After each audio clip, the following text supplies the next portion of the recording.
A black waitress gave her inhaler to a man dying on the sidewalk, not knowing the stranger gasping for air was a Korean Mafia boss. The rain fell like bullets on the streets of Los Angeles, turning Normandy Avenue into a river of neon reflections and forgotten dreams. Zoe Mitchell pressed herself against the cracked brick wall of the 24-hour laundromat, her thin jacket doing nothing against the November cold that cut through to her bones. Her shift at Chen's Noodle House had ended 20 minutes ago, but the bus stop offered no shelter, so she ducked into the nearest doorway to wait out the worst of the downpour. Her hand moved unconsciously to the inhaler in her right pocket, a familiar weight she'd carried since childhood. Asthma, chronic, unpredictable. The kind that turns simple things like running for a bus or climbing stairs into calculated risks. The kind that had shaped her entire life around caution and preparation. She always carried 2 inhalers, one in her jacket, one in her purse. Better safe than suffocating, her mother always said. Through the rain, Zoe saw him, a man stumbling down the sidewalk like he was drunk. But something about the movement was wrong. Too jerky, too desperate. He wasn't drunk, he was dying. She'd seen that walk before, years ago when her younger brother Caleb had his first severe asthma attack at the playground. The panic, the grasping. The way the body fights for air that won't come. The man collapsed against a parked car not 15 feet from where she stood.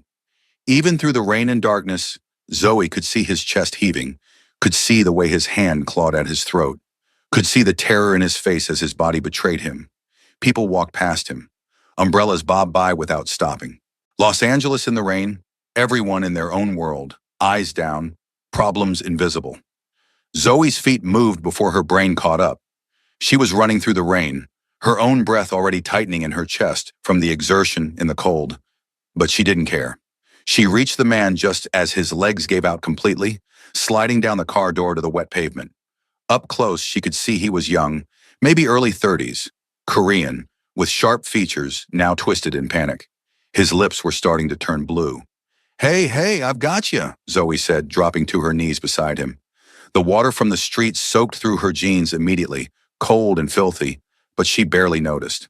The man's eyes locked onto hers. Dark eyes, terrified, fighting.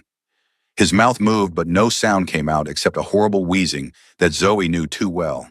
Asthma attack? He nodded frantically, hands still at his throat. His other hand was searching his pockets with increasing desperation, looking for an inhaler he didn't have. Zoe didn't hesitate. She pulled her own inhaler from her jacket pocket, her only one, because she'd forgotten to pick up her prescription refill this week, because money was tight in the pharmacy pay could wait another few days. Here, take this, she said, shaking the inhaler once and putting it to his lips. Breathe in when I press, okay? Slow and deep. She pressed the canister and watched him struggle to inhale. Once, twice, 3 times. His breathing was still labored, still terrifying, but some of the panic left his eyes. That's it. You're okay, just breathe. Nice and slow.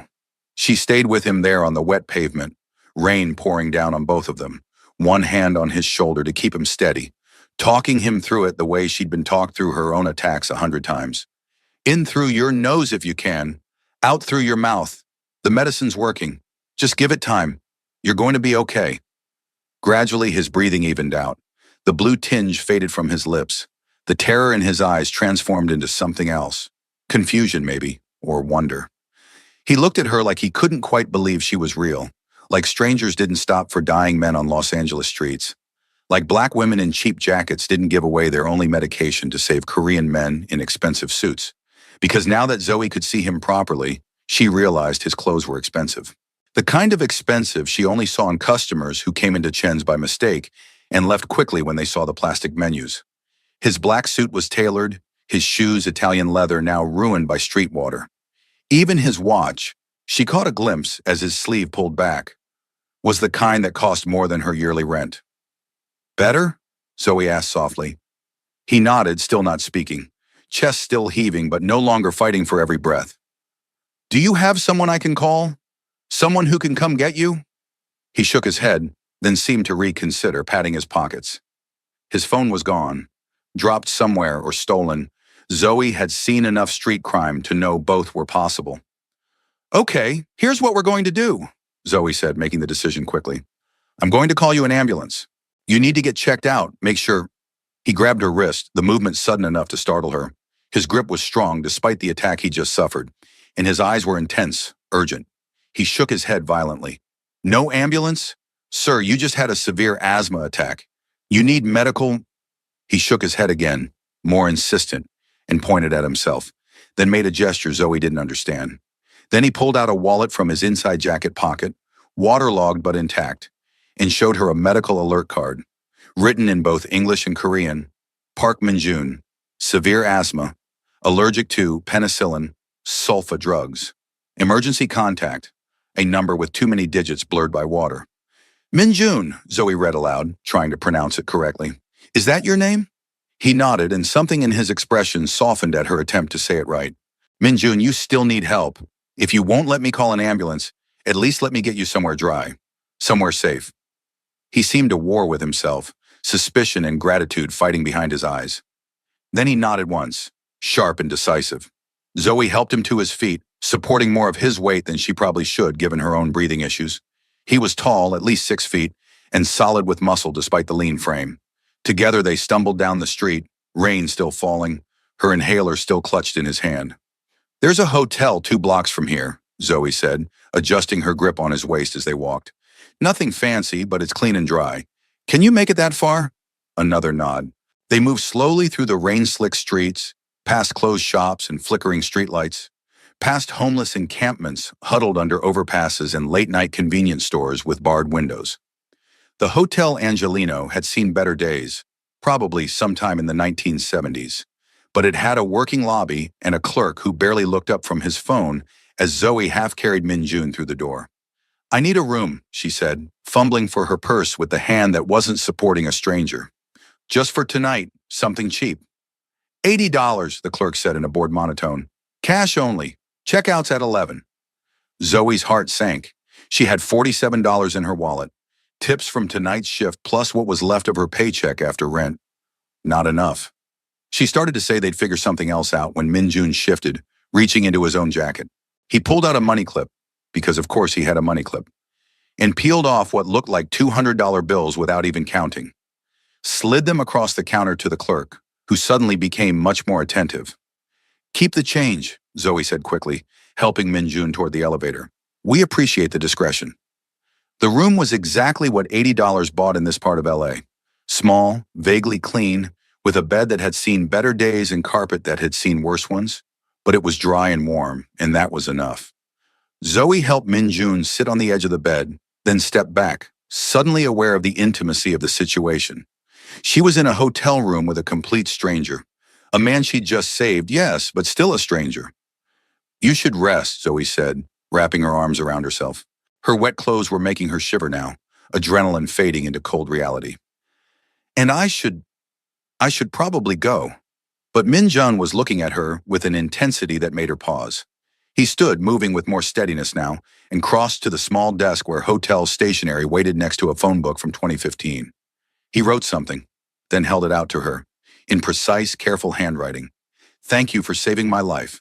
I owe you everything. Please don't go yet. Zoe stared at the note, then at him. You can write but not speak? He nodded, then wrote again.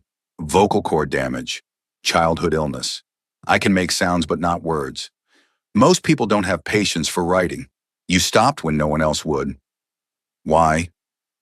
Why? Zoe repeated the question, surprised by it. Because you were dying. What kind of person sees someone dying and just walks past? Min-jun's expression shifted into something sad, almost bitter. He wrote, most people in this city, most people everywhere. You gave me your inhaler. That's not nothing. I have asthma too, Zoe explained, gesturing at the inhaler still in his hand. Since I was 8. I know how terrifying it is when you can't breathe, when your body just stops cooperating. I couldn't leave you like that. She paused, then added, you can keep that, by the way, the inhaler. I'll get another one tomorrow. Min-jun looked at the inhaler, then at her, eyes widening in what might have been horror or disbelief. He wrote furiously, this is your only one? You gave me your only inhaler? When Zoe nodded, he continued writing. What if you have an attack? What if you need it? Then I'll deal with it, Zoe said with a shrug she didn't quite feel. I know the warning signs.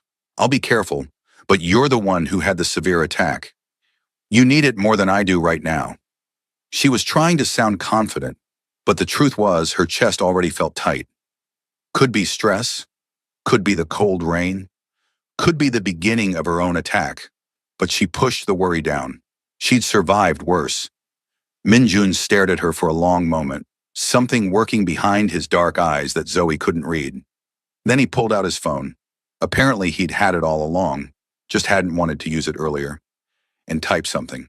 Showed her the screen. "I'm calling you a car. You're soaked and it's late. Not safe for you to take the bus." "I can't afford," Zoe started, but he was already shaking his head, typing again. "I'm paying. Non-negotiable. You saved my life. The least I can do is make sure you get home safely." There was something commanding in his posture, despite his inability to speak. Something that suggested he was used to being obeyed. Zoe should have argued, should have insisted on her independence. But exhaustion was setting in, and the thought of waiting at a bus stop in wet clothes made her want to cry. "Okay," she said quietly. "Thank you." Minjun nodded, then typed an address into his phone. Showed it to her. "Where do you live?" Zoe hesitated. Giving a stranger her address seemed dangerous. But then again, she just spent the last half hour in intimate proximity with this man, had given him her only medication, was standing in a hotel room with him. If he wanted to hurt her, he'd had plenty of opportunities. She told him her address, an apartment building in mid-city, nothing special but home, and watched him arrange the car. Then he wrote, "The car will be here in 5 minutes. Wait in the lobby. And Zoe..." He paused, seeming to search for words even in writing. "Thank you. Most people would have walked past. You didn't. I won't forget that. I hope you feel better," Zoe said, suddenly awkward. "And maybe see a doctor tomorrow? Get your own inhaler?" He nodded, a slight smile touching his lips. Then he did something unexpected. He bowed. A formal, deep bow of respect and gratitude. Zoe didn't know how to respond, so she just nodded back and left. The black car that pulled up to the Hotel Angelino 5 minutes later was nicer than any vehicle Zoe had ever been in. Leather seats, tinted windows, a driver in a suit who opened her door and didn't comment on her wet, bedraggled appearance. The drive to her apartment took less than 15 minutes, and when she tried to tip the driver, he refused. "Already taken care of, miss. Have a good night." Zoe climbed the 3 flights to her apartment in a daze, her mind replaying the last hour. The man dying on the street, the inhaler she'd given away without thinking, the hotel room and the careful handwriting, and the bow. Park Min-jun, a stranger she'd saved and would probably never see again. She should feel good about it. She'd done something kind, something important. Instead, she felt hollow. Inside her tiny studio, she peeled off her wet clothes and stood under a hot shower until the water ran cold. Her chest felt tight, breathing slightly labored. She needed her inhaler, needed to refill her prescription tomorrow, which meant finding $60 she didn't have because she'd budgeted for next week, not tomorrow, because she'd given her only one to a stranger. Worth it, she told herself, climbing into bed. He was dying. It was worth it. But as she lay there trying to breathe slowly and evenly, fighting the tightness in her chest, a small voice whispered, "What if you have an attack tonight? What if you can't breathe and there's no one to save you?" She pushed the thought away and focused on the memory of Minjun's eyes, the way they'd changed from terror to gratitude, the way he'd looked at her like she was something precious. Sleep came fitfully, interrupted by dreams of drowning in air, in a stranger's bow, and dark eyes that saw too much. Morning came too early, announced by her phone alarm screaming at 6:00 a.m. Zoe silenced it with a groan, every muscle in her body protesting as she rolled out of bed. The double shift at Chen's Noodle House started at 7, and she couldn't afford to be late. Mr. Chen was understanding about a lot of things, but punctuality wasn't one of them. She dressed quickly, black pants, white shirt, comfortable shoes that had seen better days, and grabbed her bag, checked her wallet, $47, same as last night. She'd have to beg the pharmacy for a partial refill, promise to pay the rest next week, or ask her roommate Ivy for a loan, though Ivy was barely scraping by herself, working 2 jobs and taking night classes. The bus ride to Koreatown took 40 minutes, traffic already building up even though the sun was barely up. Zoe pressed her forehead against the window and watched Los Angeles wake up. Street vendors setting up carts, shopkeepers rolling up security gates, homeless people stirring in their cardboard shelters. The city of angels, her mother used to call it. More like the city of survival. Chen's Noodle House occupied a narrow storefront on Western Avenue, sandwiched between a Korean grocery and a cell phone repair shop. The neon sign flickered weakly even in daylight, and the smell of frying garlic and ginger hit Zoe as soon as she pushed through the door. Home, or as close to it as anywhere outside her apartment. "You're late," Mr. Chen called from the kitchen, not looking up from the wok he was stirring. He wasn't really angry. If he was, he'd be yelling in Mandarin. This was his version of a greeting. "3 minutes," Zoe called back, tying her apron. "That's basically early for me." She heard his snort of amusement over the sizzle of cooking. The lunch crowd would start arriving in an hour, but the morning regulars were already trickling in. Construction workers grabbing coffee and bao before job sites opened, elderly Korean women getting their daily jjigae, students cramming in breakfast before class. Zoe fell into the familiar rhythm, taking orders, pouring coffee, delivering steaming bowls of noodles, clearing tables, repeating. Her chest still felt tight from last night, but she ignored it. She had work to do, money to make, bills to pay, no time for weakness. Around noon, the lunch rush hit like a tsunami. Every table full, people waiting by the door, orders coming faster than Zoe could write them down. She moved in a blur of efficiency, muscles remembering the choreography even when her mind fogged from exhaustion. Table 6 wants extra kimchi. Table 3 needs more water. Table 9 is still waiting on their jaffe. She was refilling coffee at table 4 when the door opened and the entire restaurant went quiet. Zoe didn't notice at first, too focused on not spilling hot coffee on Mr. Kim's lap. But then she felt it, the shift in atmosphere, the sudden tension. She looked up. Minjun stood in the doorway. He looked different in daylight, still expensive. A charcoal gray suit today that probably cost more than her car would if she owned one. But there was something else, something that made every person in the restaurant suddenly very interested in their noodles. He wasn't alone. 2 men flanked him, both Korean, both wearing dark suits and darker expressions, both scanning the room with eyes that saw everything and forgot nothing. "Mr." Chen appeared from the kitchen, wiping his hands on his apron, face carefully neutral in a way that made Zoe's stomach twist. She'd never seen him look like that, controlled, almost afraid. "Mr. Park," Mr. Chen said, bowing slightly. "We weren't expecting you. I hope everything is satisfactory." "Mr. Park?" Zoe's mind raced. Jun was Mr. Park, and Mr. Chen knew him? But before she could process that, Jun's eyes found hers across the crowded restaurant. Recognition flared in his gaze, followed by something else. Relief, maybe, or surprise. He moved toward her through the tables, the crowd parting like water before a shark. Can I help you?" Zoe managed, heart pounding for reasons she didn't understand. Minjun pulled out his phone, typed, showed her the screen. "You work here?" "Yeah, for about 2 years now. Why?" He typed again. "This is my restaurant. I own Chen's Noodle House." The world tilted slightly. The stranger she'd saved last night wasn't just some wealthy businessman. He was her boss, or her boss's boss, or something.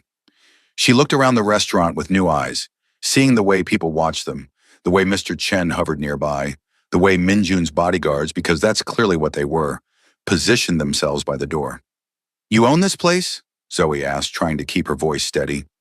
Minjun nodded, then typed, "I own this and 17 other restaurants in Koreatown. Also import-export businesses, real estate, other interests." He paused, then added, "I've been looking for you since last night. I didn't know how to find you. Then I remembered the address you gave the driver, looked up which restaurants were nearby. This was my 3rd stop. You were looking for me." Zoe's voice came out smaller than she intended. "Why?" Minjun's expression softened. He typed, "Because you saved my life and disappeared before I could properly thank you. Because you gave me your only inhaler without hesitation. Because I needed to make sure you were okay." He reached into his jacket and pulled out a small bag from a pharmacy, handed it to Zoe.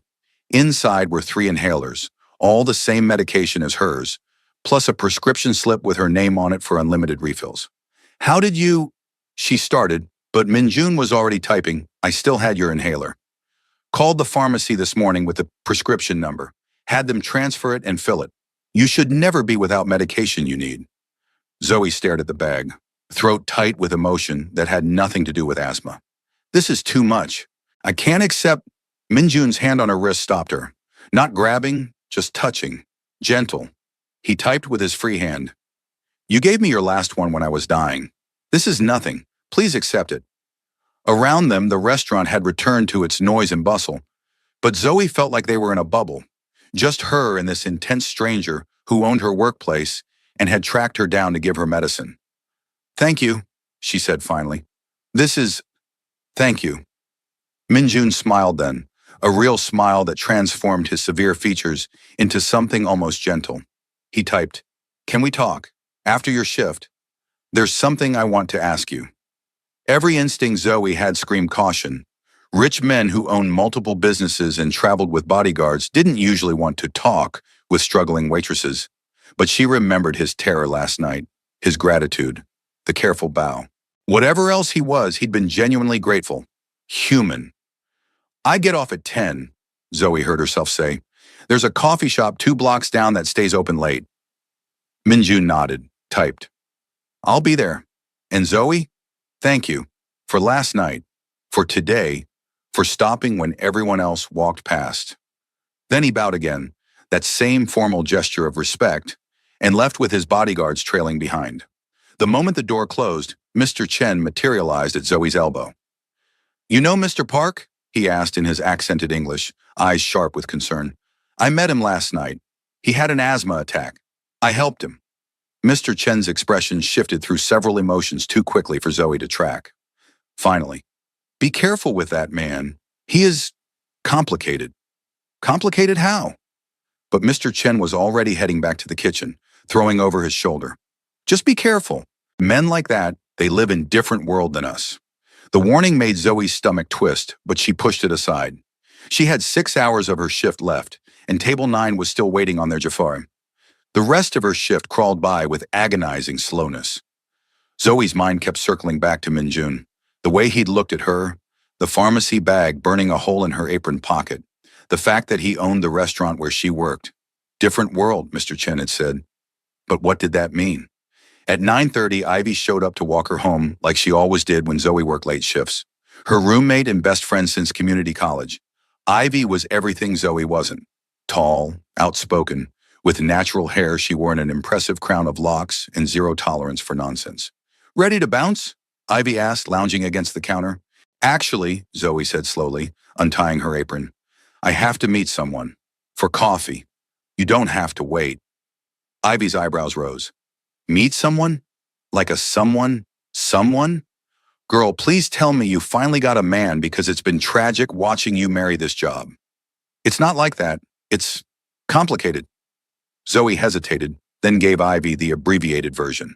Asthma attack, inhaler, hotel room, expensive car, owner of Chen's, meeting for coffee. Ivy listened with increasing alarm, her expression shifting from curious to concerned to borderline furious. Let me get this straight, Ivy said when Zoe finished. You gave your only inhaler to some random dude, ended up in a hotel room with him, gave him your address, and now you're meeting him for coffee? Zoe, baby, that's not complicated. That's the beginning of a true crime documentary. He was dying, Ivy. What was I supposed to do? Let him suffocate? Yes, no, I don't know. Call an ambulance like a normal person. Ivy ran her hands over her locks, agitated. And he owns this place? Zoe, do you even know what that means? Mr. Chen is terrified of this man. I've seen how people act when Park comes around. That's not normal boss behavior. That's fear. The observation landed like a stone in Zoe's stomach. She had noticed the atmosphere shift when Minjun entered, had seen Mr. Chen's careful neutrality, the way customers suddenly became very interested in their food. Maybe he's just intense, she offered weakly. Intense doesn't make grown men scared, Ivy countered. Dangerous does. Zoe, please, don't meet this man alone. At least let me come with you. Sit at a different table. Give you backup. Zoe wanted to argue, wanted to say Ivy was being paranoid, but her friend's concern was valid. She didn't really know Min Jun, didn't know what other interests meant, didn't know why grown men feared him. Okay, Zoe conceded. You can come, But sit somewhere I can see you, and if everything seems fine, you leave. Deal? Ivy hugged her hard. Deal. And I'm texting my cousin Rodney to be on standby, just in case Mr. Mysterious turns out to be Mr. Murderer. The coffee shop was one of those artisan places that had probably been a bank in a former life. All high ceilings and exposed brick. At 10:15 p.m., it was mostly empty except for a few students with laptops and a couple arguing quietly in the corner. Minjun sat at a table by the window, back to the wall, a position Zoe noticed that let him see both doors and most of the room. He stood when he saw her, a gesture of old-fashioned courtesy that seemed at odds with the bodyguard stationed casually near the entrance. Tonight he'd lost the suit jacket, rolled up his shirt sleeves, and somehow looked both more relaxed and more dangerous. Zoe slid into the chair across from him, hyper-aware of Ivy settling 2 tables away with a clear line of sight. Hi, Zoe said, because someone had to start. Minjun nodded, already pulling out his phone to type. Thank you for coming. I wasn't sure you would. Why wouldn't I? Because your boss probably told you to be careful. Because you're smart enough to be suspicious. Because men like me don't usually have innocent intentions when we ask to meet beautiful women for coffee. The word beautiful landed in Zoe's chest like a small explosion. She ignored it, focusing instead on the other part. Men like you, she repeated. What does that mean exactly? Minjun studied her for a long moment, something calculating behind his dark eyes. Then he typed, It means I'm not just a businessman. It means the restaurants and real estate are legitimate fronts for less legitimate operations. It means people fear me for good reasons. Zoe's mouth went dry. You're a criminal. It wasn't a question. Minjun didn't flinch from the word, just typed, yes. Though I prefer entrepreneur with flexible ethics. My family has run certain operations in Koreatown for 3 generations. I took over when my father died 5 years ago. Now I control most of the Korean organized crime in LA. This was the moment to leave, to thank him for the inhalers, wish him well, and walk away from whatever this was. Instead, Zoe heard herself ask, Why are you telling me this? Because you deserve the truth. Because I want to offer you something, and you should know exactly who you're dealing with before you decide. Offer me what? Minjun leaned forward, intensity radiating from him like heat. Typed, I need someone I can trust, someone who isn't afraid of me, who doesn't want anything from me, who sees me as human first. Last night, when you stopped to help me, you didn't know who I was, didn't know I was rich or powerful or dangerous. You just saw someone dying and helped. Do you know how rare that is in my world? Zoe shook her head, not trusting her voice. Minjun continued typing. I'm surrounded by people who fear me or want to use me. Family members angling for power, business associates looking for advantages. Even my bodyguards. He gestured to the man by the door. They're loyal to position, not to me. But you gave me your only inhaler. That's not strategy or fear. That's humanity. I still don't understand what you want from me. I want to hire you as my personal assistant. You'd handle my schedule, manage certain communications, help me navigate situations where my inability to speak becomes a liability. The pay is $120,000 a year plus benefits, plus a car, plus an apartment in a better neighborhood if you want it. Zoe's brain short-circuited. $120,000.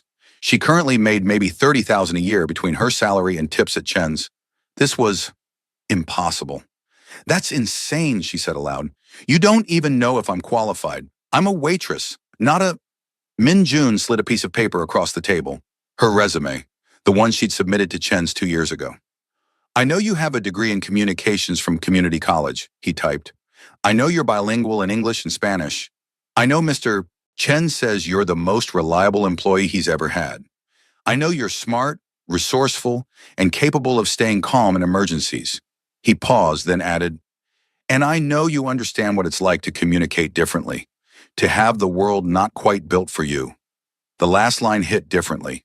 Zoe thought about her brother Caleb, about learning sign language as a kid because he'd been born without the ability to speak, about the frustration on his face when teachers and kids couldn't understand him, about becoming his voice in a world that didn't have patience for anything that slowed it down. You researched me, she said quietly. I research everyone who enters my orbit, Minjun typed unapologetically. It's how I stay alive. But what I found made me more certain, not less, that you're the right person. For a job working for a crime boss. For a job working with me, there's a difference. He held her gaze. I won't lie and say there's no risk. Being associated with me makes you a target for my enemies. But you'd have protection, resources, and my word that I'll never ask you to do anything illegal or dangerous. Your word, Zoe repeated, from a man who just admitted he's a criminal. Something flashed across Min Jun's face. Amusement or respect, maybe both. He typed, fair point, but criminals have honor too. Sometimes more than legitimate businessmen. I keep my promises, Zoe, always.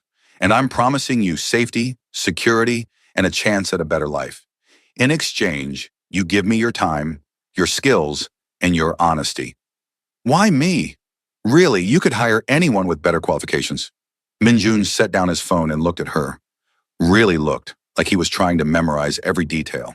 Then he typed slowly, because when I was dying on that street, you didn't see a powerful man or a potential opportunity. You saw a human being who needed help. That's wisdom money can't buy and fear can't fake. I need that around me. I need you. The confession was raw, vulnerable in a way that didn't match the crime boss persona. Zoe felt something shift in her chest, some wall beginning to crack. I need to think about it, she said finally. Min Jun nodded, typed, of course. Take as long as you need. But while you're thinking, he slid an envelope across the table. Open it when you get home. What is this? Insurance. Protection. Call it what you want. He stood, buttoned his cuffs with practiced precision. Thank you for meeting me, for hearing me out. And Zoe? He waited until she looked up. Whatever you decide, thank you for last night. You gave me something more valuable than my life. You gave me hope that good people still exist. Ivy materialized the moment Min and Jun's car pulled away. Girl, what the entire hell was that? She threw herself into the chair Min and Jun had vacated. First of all, he's fine. Like illegal levels of fine. Second, was that a job offer? And third, please tell me you're not actually considering working for a literal crime boss. I don't know what I'm considering, Zoe admitted, clutching the envelope. He was honest at least. Didn't try to hide what he is. Because honesty makes crime okay? Ivy's voice rose. Zoe, listen to yourself. This man runs organized crime in Koreatown. That's not flexible ethics. That's illegal. Dangerous. Probably violent. He saved my job, Zoe found herself saying. Mr. Chen told me last week that he might have to lay people off. Business has been slow. If Min Jun owns the restaurant, he's the reason I'm still employed. So that makes him a hero. He probably owns half the businesses on this street and extorts the other half. Zoe had no answer for that. Ivy was right. Logically, objectively right. But something about Min Jun didn't fit the criminal stereotype. The way he'd bowed in gratitude. The inhalers he'd gotten her. The vulnerability in his typed words.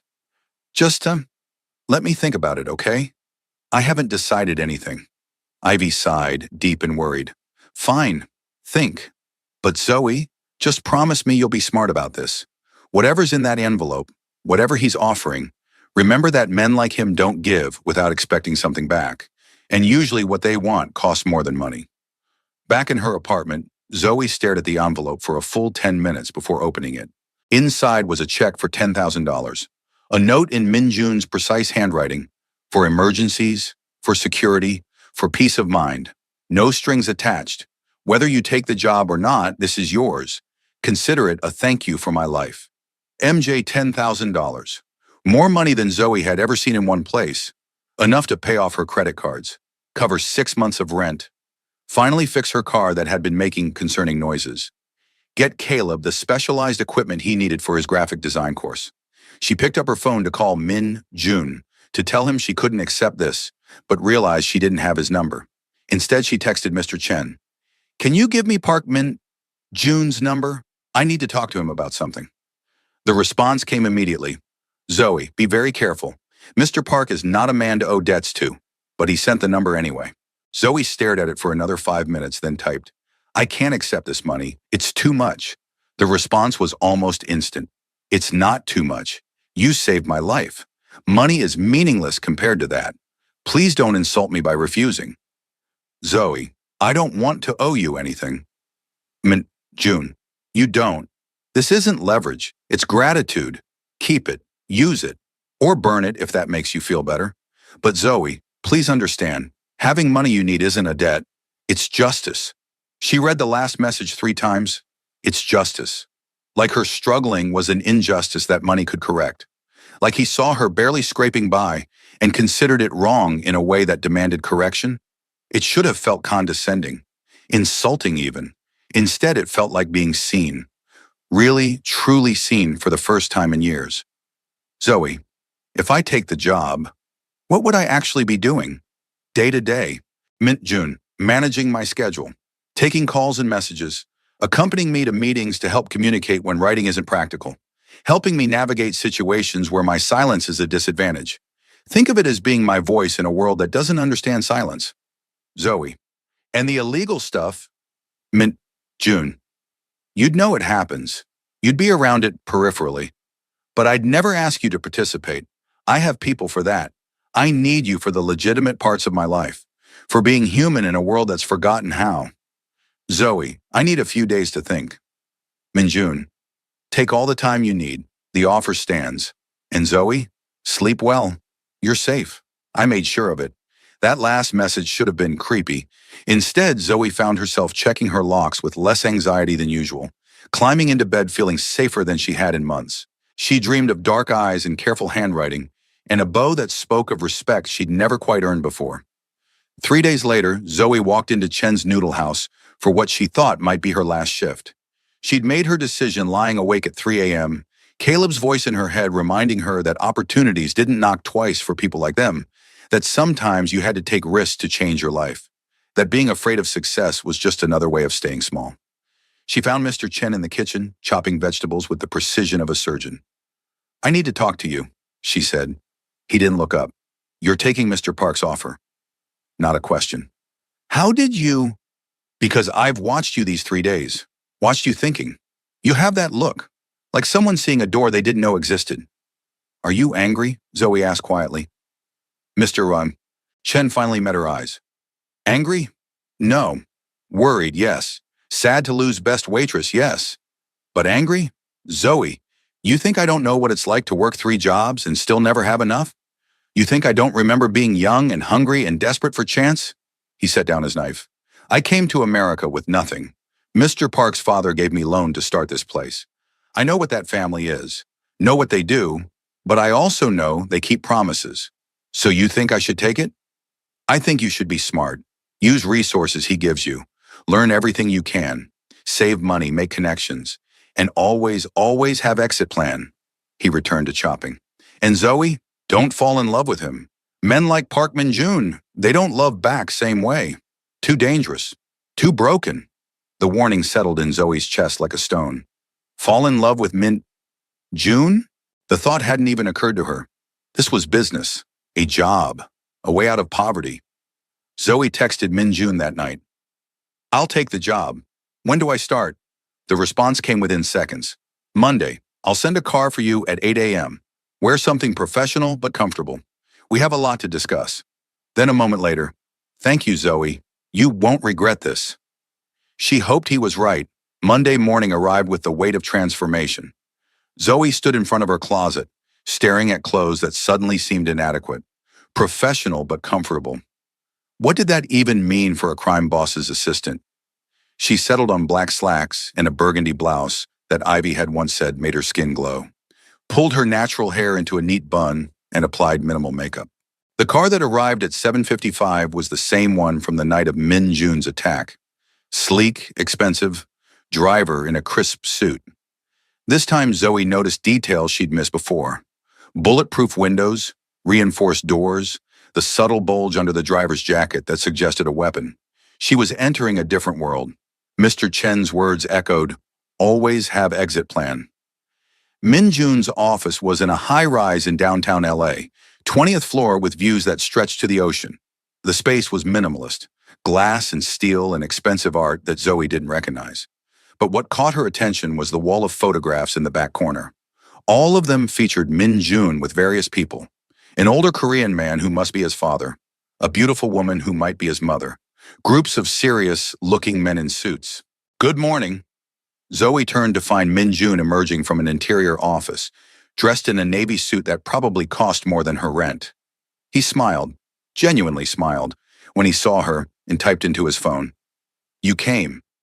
I wasn't entirely sure you would. I keep my promises too, Zoe said. His smile widened. We're going to get along well. The first day was overwhelming. Min Jun walked her through his empire. The legitimate businesses, the less legitimate ones he never actually confirmed, but that she understood through context. She met his staff, his lawyer, his accountant, his head of security named Jin Woo, who looked at Zoe with open skepticism until Min Jun typed something in Korean that made Jin Woo's expression shift to grudging respect. Jin Woo will be your primary protection, Min Jun explained.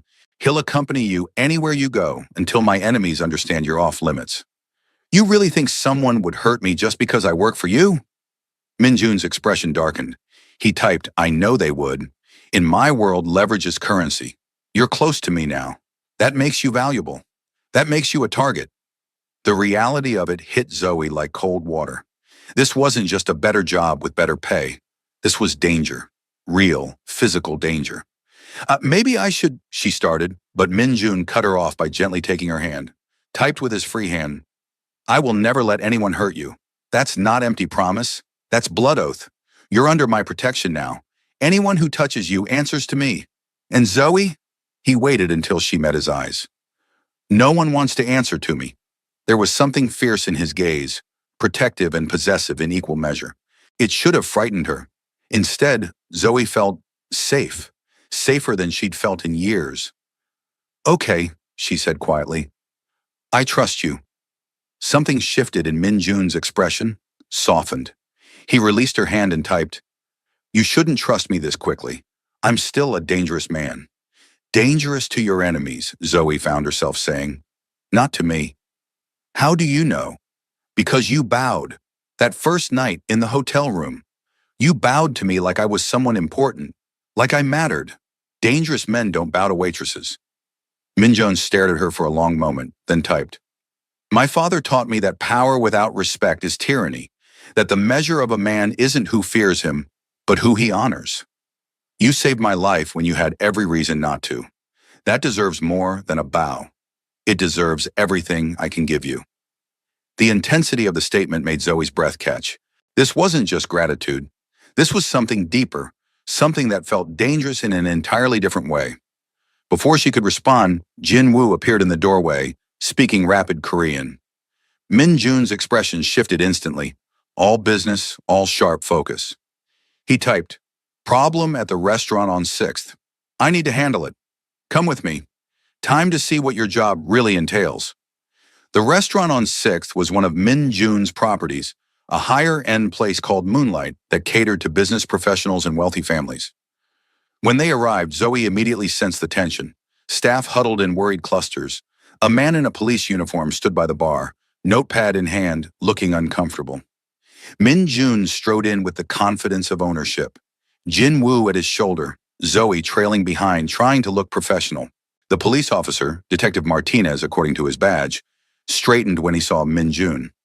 Mr. Park, we need to discuss the incident from last night. Min Jun pulled out his phone to type, but the detective was already shaking his head. I need verbal answers, Mr. Park. I can't take a typed statement. Frustration flashed across Min Jun's face, and Zoe saw the problem immediately. He couldn't speak, the detective wouldn't accept written communication, and the situation was deadlocked. I can help, Zoe heard herself say.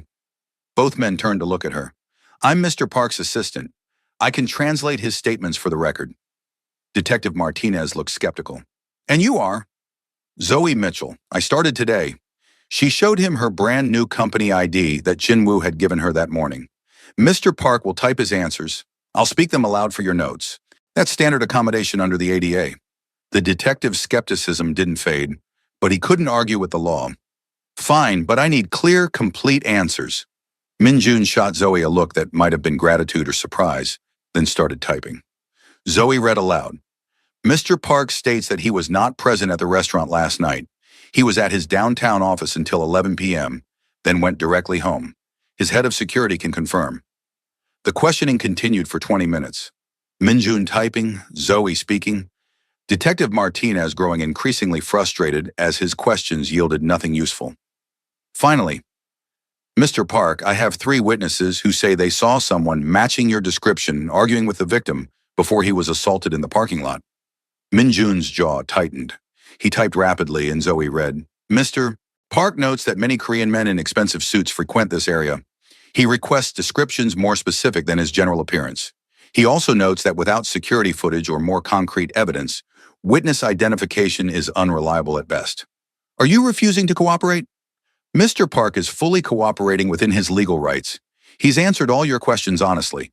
If you have evidence linking him to a crime, present it. Otherwise, this conversation is over.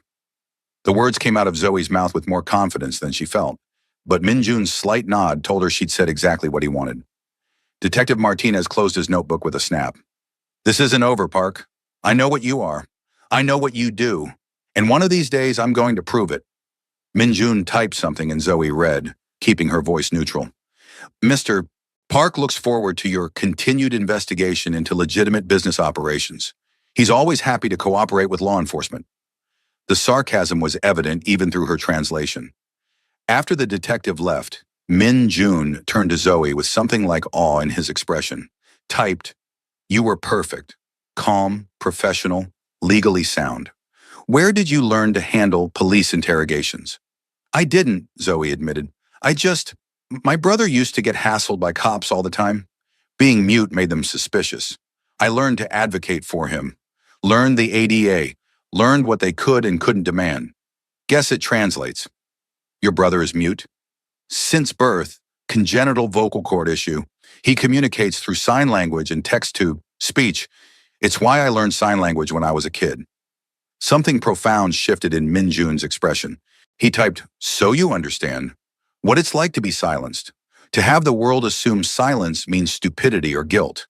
To need someone who'll speak for you without speaking over you. Yeah, Zoe said softly. I understand. Minjun stepped closer, close enough that Zoe could smell his cologne. Something expensive and woodsy. He typed, I chose right, hiring you.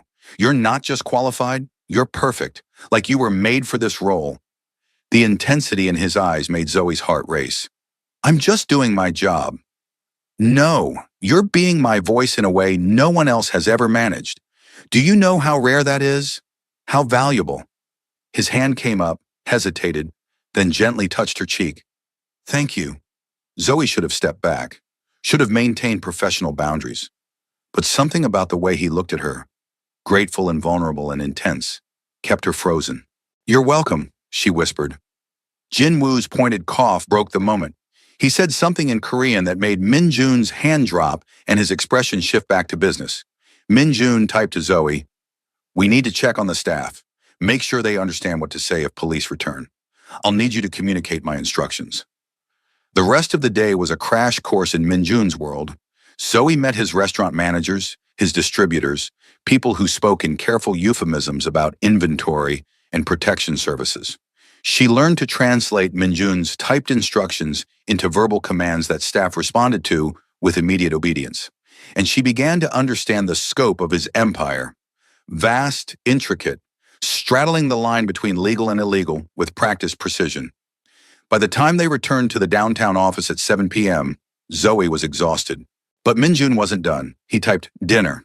We need to debrief your first day. There's a private dining room upstairs, no pressure to eat, but we should talk. I thought the car would take me home. It will.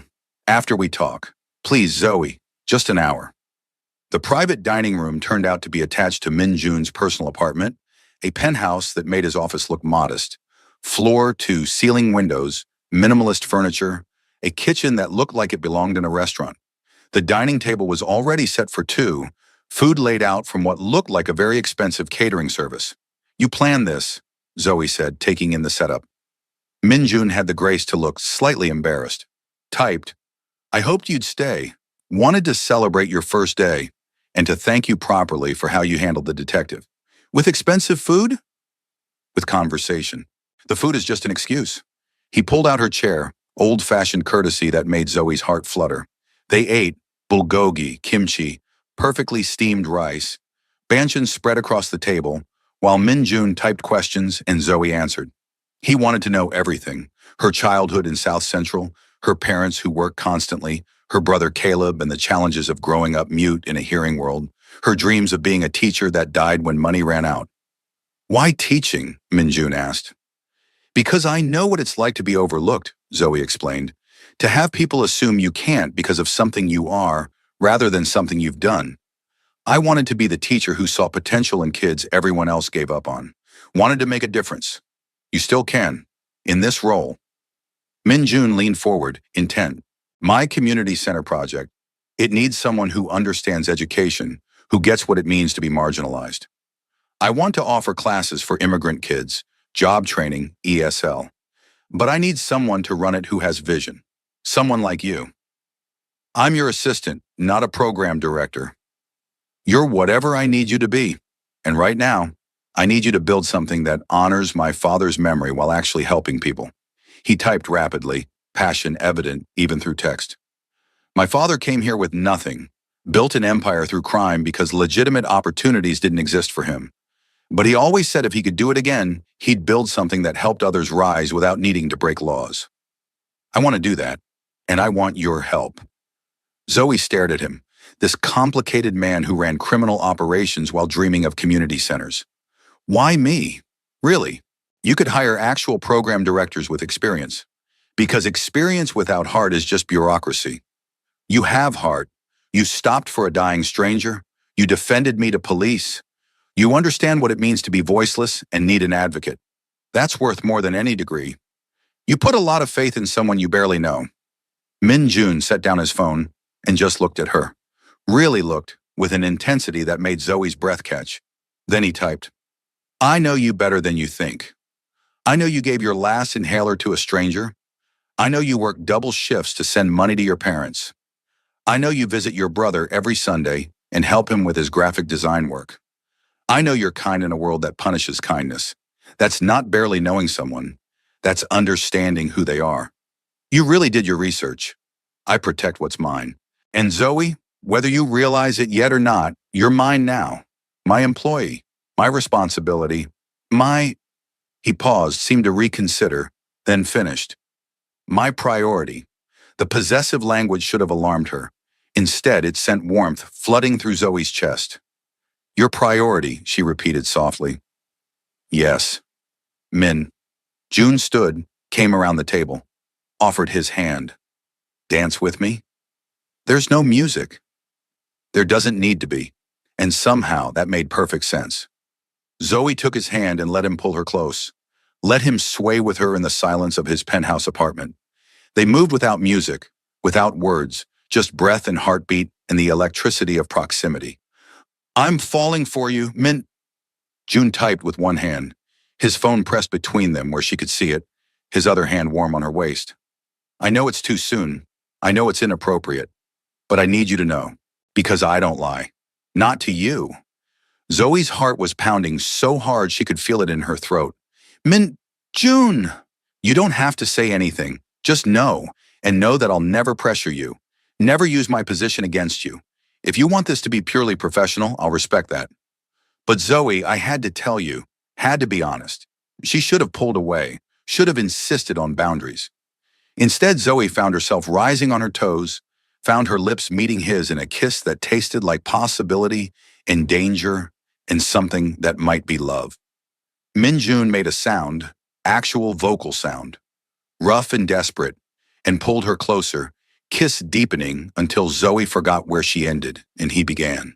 When they finally broke apart, both breathing hard, reality crashed back. This is a terrible idea, Zoe whispered. Min-jun typed. Probably the worst. You're my boss. I know. You're a criminal. I know that too. And I'm falling for you anyway. Min-jun's smile could have lit the city. He typed, good. Then we can be terrible together. The next 3 months were a fever dream of professional competence and personal complication. Publicly, Zoe was Min-jun's perfect assistant, managing his schedule, translating his communications, handling situations that required verbal negotiation. She ran interference with law enforcement, smooth-talked difficult business partners, and became indispensable to his operations. Privately, they were something else entirely. Stolen kisses in his office between meetings.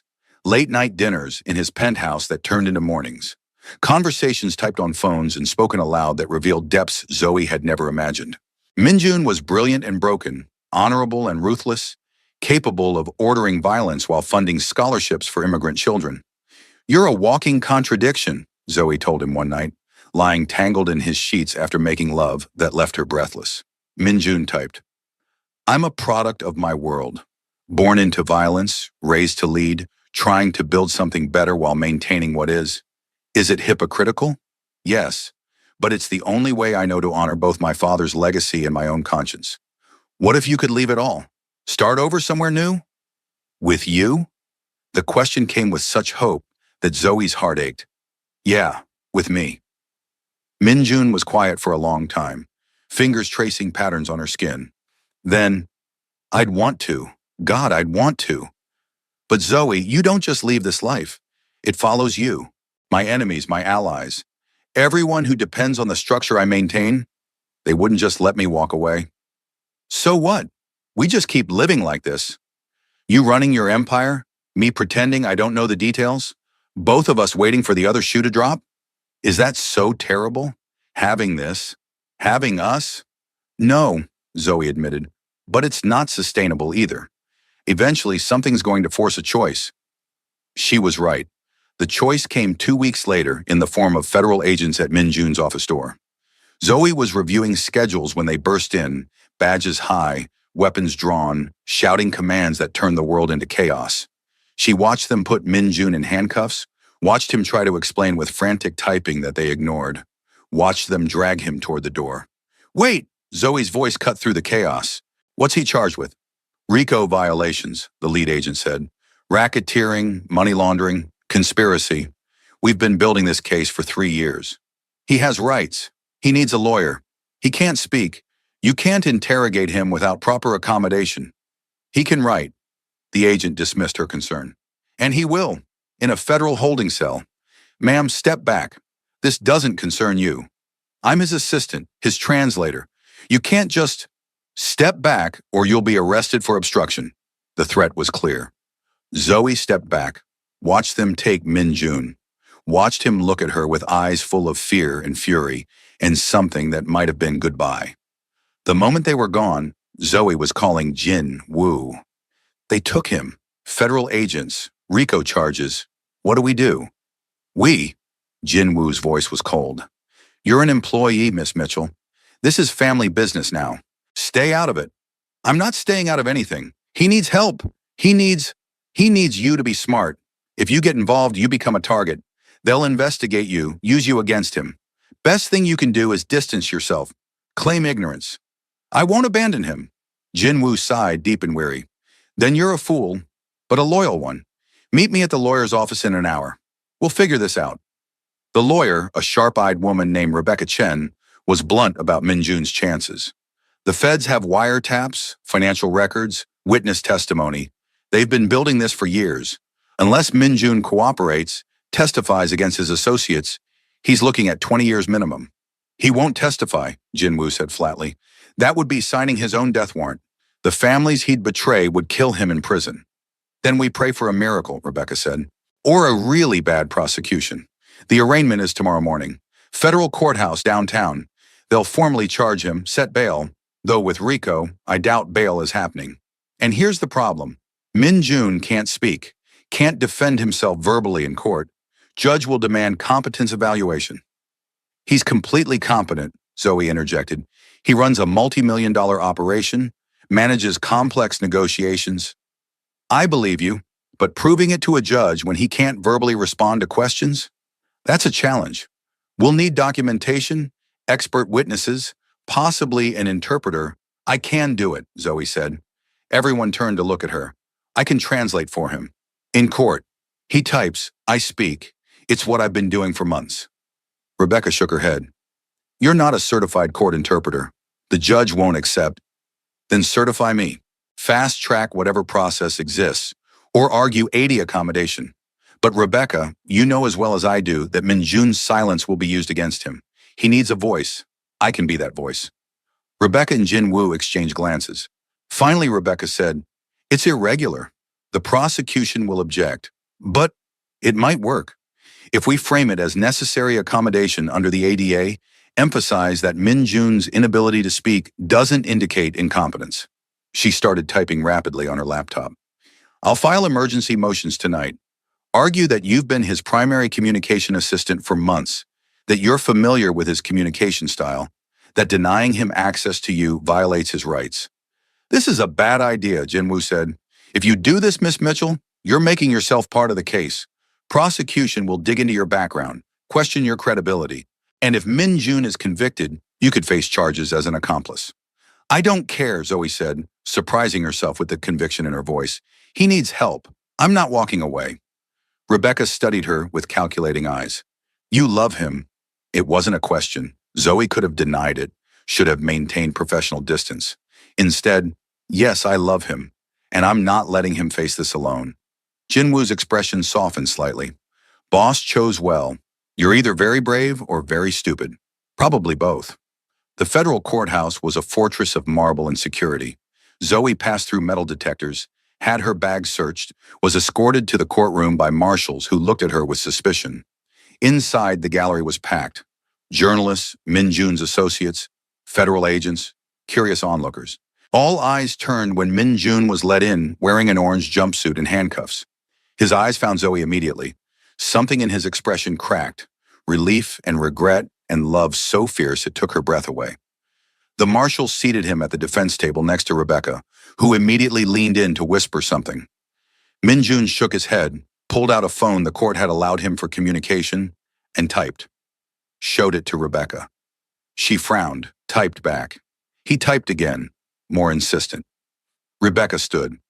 "Your Honor, my client requests that his communication assistant, Miss Zoe Mitchell, be allowed to sit at the defense table to facilitate his responses during proceedings." The prosecutor, a severe man named Davidson, immediately objected. "Your Honor, this is highly irregular. Miss Mitchell is not certified legal interpreter. Her presence at the defense table is inappropriate. Miss Mitchell has been my client's primary communication assistant for the past 3 months," Rebecca countered. "She's familiar with his communication style, his typing patterns, his needs as a nonverbal individual.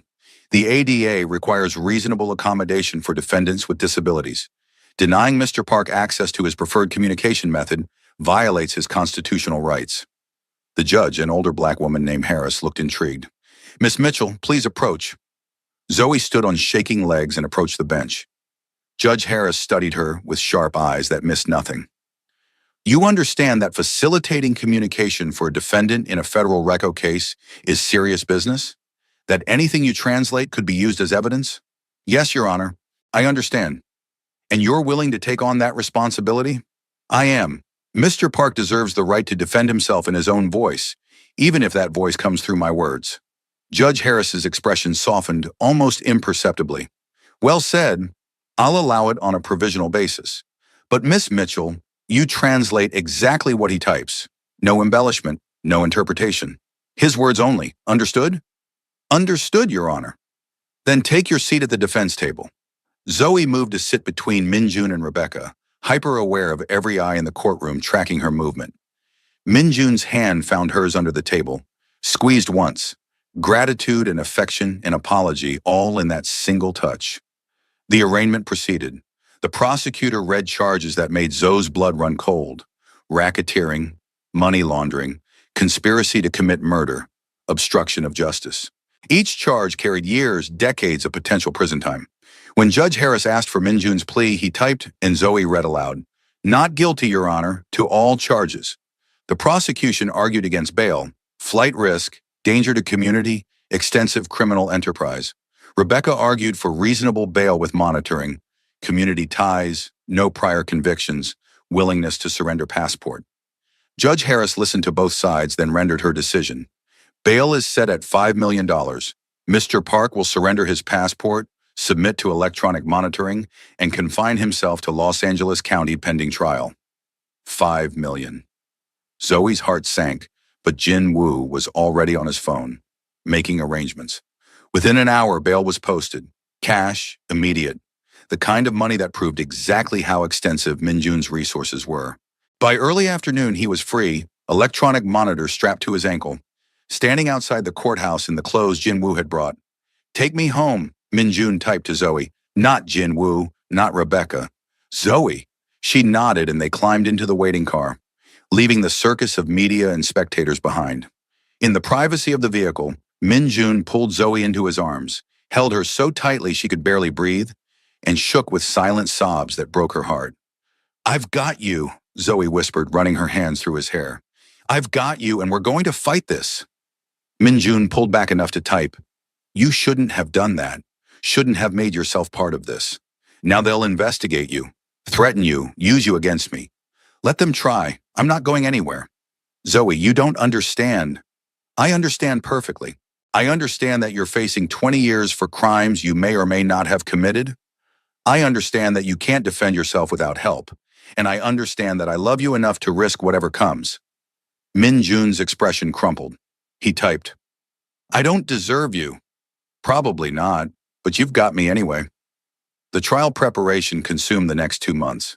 Zoe learned more about Min Jun's operations than she'd ever wanted to know.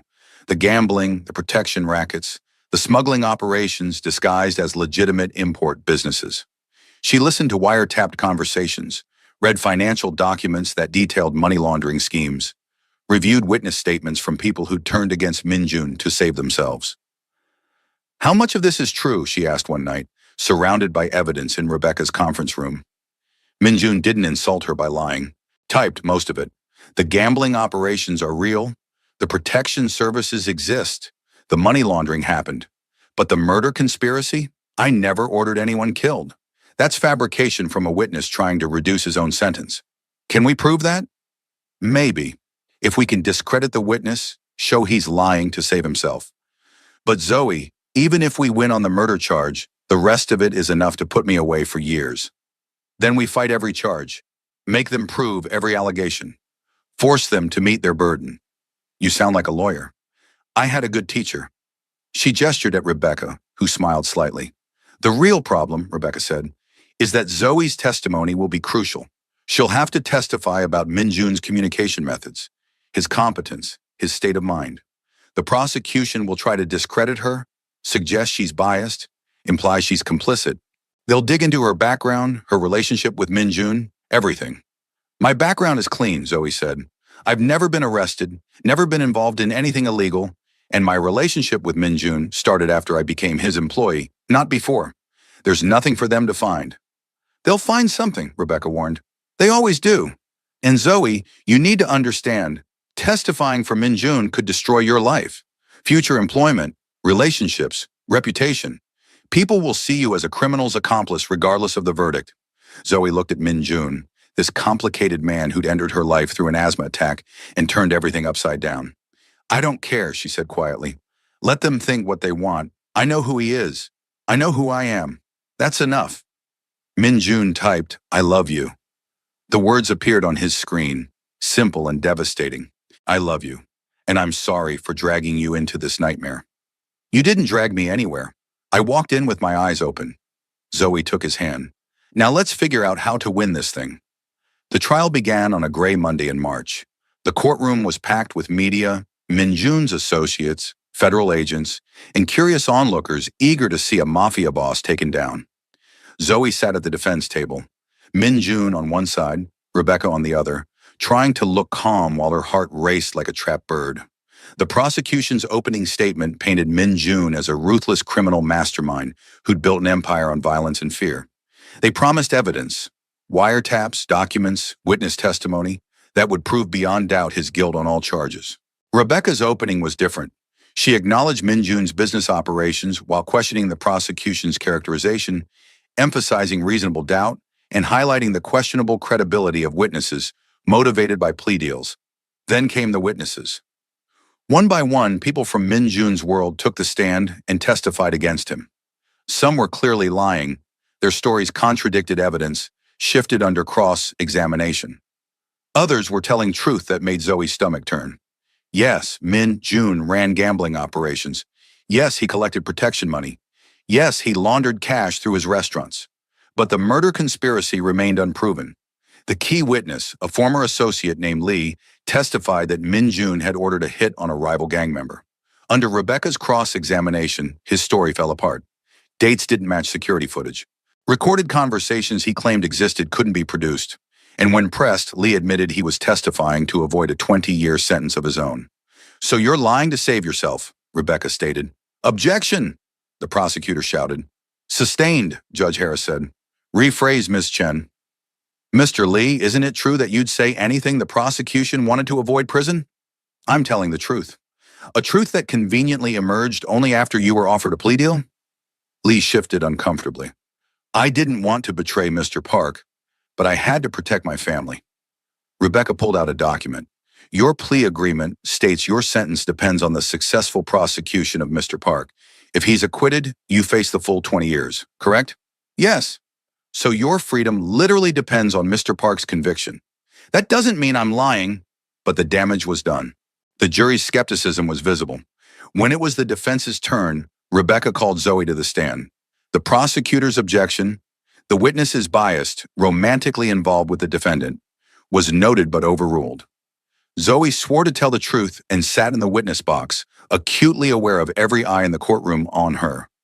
"Miss Mitchell," Rebecca began, "how did you meet Mr. Park?" Zoe told the story: the asthma attack, the inhaler, the rescue.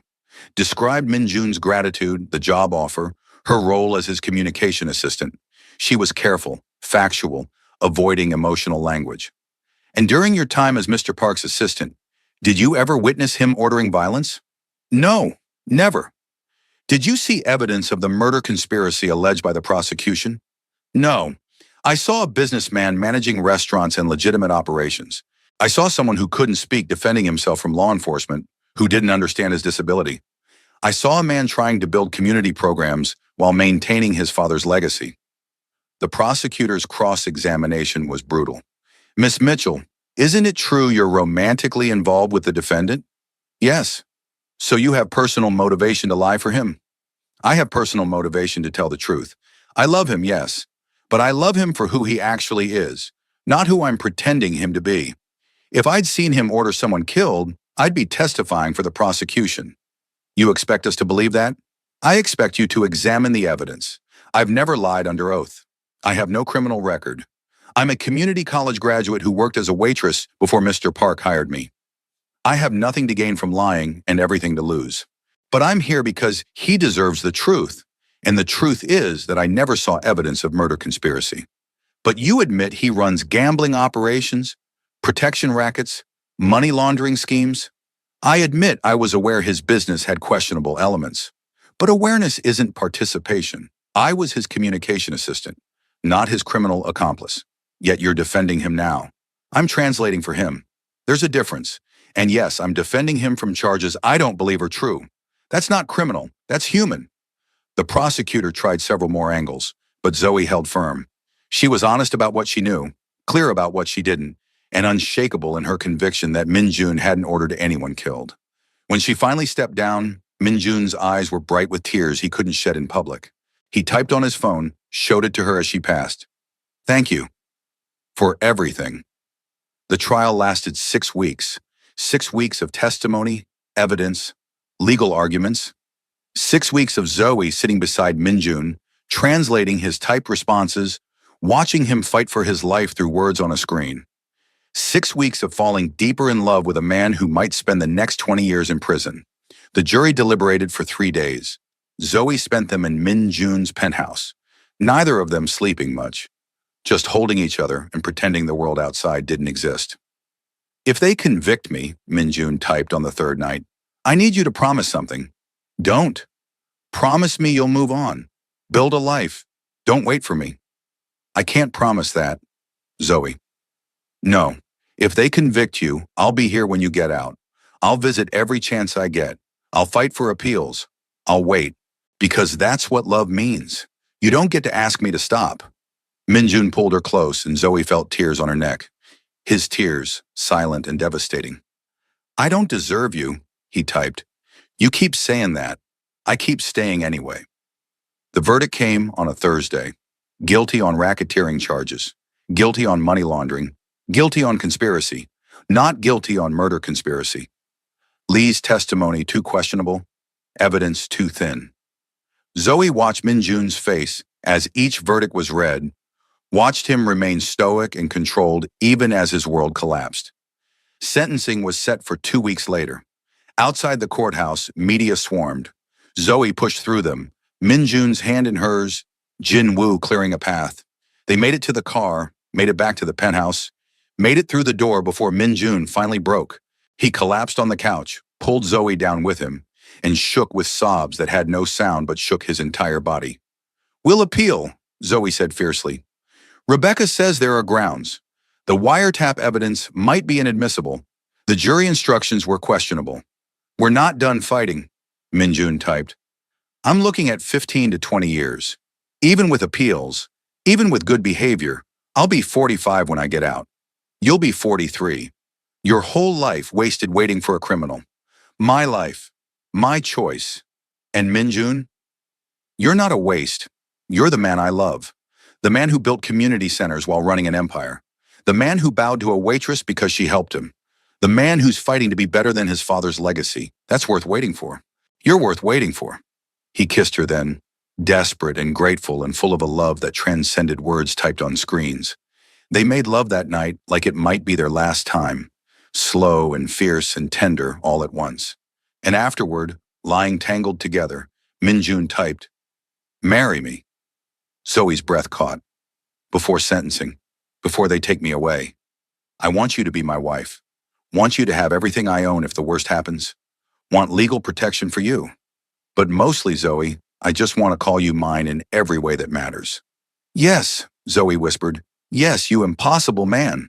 I'll marry you." Tomorrow? Tomorrow. They married in a small ceremony with just Jinwoo, Rebecca, Ivy, who cried through the entire thing despite her reservations, and Caleb, who signed his approval and welcomed Min Jun into their family. Judge Harris, moved by their story, officiated. And when Min Jun slipped a ring onto Zoe's finger, she felt something settle in her chest. Certainty. Whatever came next, they'd face it together. Sentencing came with the weight of finality. Judge Harris acknowledged Min Jun's community contributions, his lack of violence in the proven charges, the questionable testimony that had driven the prosecution. But she also noted the severity of the crimes, the damage to the community, the need for deterrence. 15 years, she pronounced, eligible for parole after 10 with good behavior. 15 years, 10 minimum.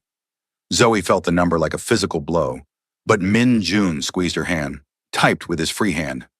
"I love you. Wait for me." Then the marshals were taking him away, and Zoe was left standing in a courtroom watching her husband of 2 weeks disappear into the federal prison system. The first year was the hardest, learning to live alone again, to sleep in a bed that felt too big, to build a life while half her heart was behind bars. But Zoe refused to collapse. She took over Min Jun's community center project, used his resources to build something beautiful, hired teachers and counselors, created programs for immigrant families, job training for ex-convicts, ESL classes for those who needed them.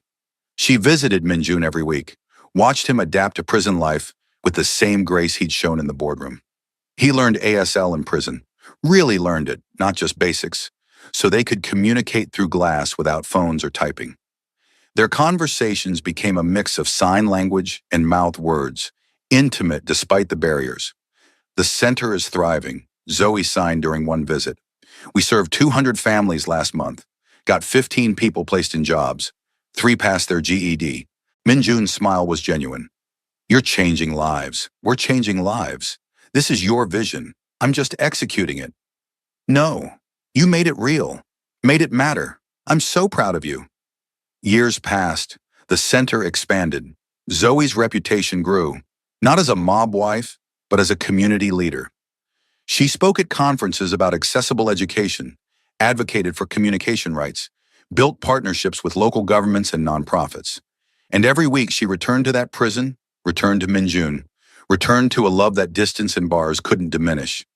In year 8, Min Jun's appeal finally succeeded. New evidence of prosecutorial misconduct, questions about wiretap legality. The racketeering conviction was overturned. Sentence reduced to time served. After 8 years, 3 months, and 17 days, Park Min-joon walked out of federal prison a free man. Zoe was waiting outside the gates just like she'd promised. Older now, 34 to his 36, but her eyes still lit up when she saw him the way they had that night in the rain. Min-joon crossed the distance between them in long strides, pulled her into his arms, and for the first time in 8 years, kissed his wife without glass between them. "I'm home," he signed when they finally broke apart. "You're home," Zoe agreed. "Now what?" "Now we build a life, a real one, legal, honest, together." He cupped her face in his hands. "I'm done with my father's world, done with crime, with violence, with everything that took me away from you. I want to be better, want to earn the love you gave me. You already have my love. You've always had it. Then let me earn keeping it." And he did. Min-joon threw himself into the community center, into legitimate business, into building the empire his father should have created. He and Zoe became partners in every sense, in business, in life, in a love that had survived impossible odds. 5 years later, standing in the center's new wing, dedicated to deaf and hard of hearing services, watching Min-joon sign with a young mute boy about never letting silence define your worth, Zoe thought about that rainy night so long ago, about a dying stranger and an inhaler she'd given without thinking, about a choice that had led to this, a life she'd never imagined but couldn't imagine living without. "What are you thinking?" Min-joon signed, catching her watching him. "That I'd do it all again, every moment, every risk, every scary choice, because they all led here, to you, to us, to this. Even the trial, the years apart, even those, because they taught us what we're made of, what we mean to each other. And Min-joon, we're unbreakable." He pulled her close, signed against her lips. "I love you, Zoe Park." "I love you too," she whispered, and somewhere in the background children laughed and played. Families found resources they needed. Lives were changed by the empire of compassion they'd built from the ashes of a criminal one. A dying stranger and a black waitress with an inhaler, rewriting their story into something beautiful. That night, as they lay tangled in their bed, theirs now, shared and warm, Min-joon typed one last message into his phone, showed it to Zoe in the darkness. "Thank you for stopping that night, for seeing me, for giving me your inhaler and your heart and your faith. You saved my life in every way a person can be saved. I'm going to spend the rest of my life making sure you never regret it." Zoe took the phone, typed back, "You already have. And Min-joon, I'd give you that inhaler 1,000 times over, because every time it would lead to this, to us, to love that breathes life into both of us." They fell asleep that way, phones dark between them, hearts beating in sync. Two people who'd found each other across impossible distances and refused to let anything, not crime, not prison, not time itself, tear them apart. And in the morning, they woke together and began another day of building something worth believing in. A love forged in crisis, tempered by separation, and made unbreakable by the simple choice to keep showing up for each other, no matter what the world demanded. A black waitress and a Korean mafia boss, proving that sometimes the most unlikely love stories are the ones that change everything.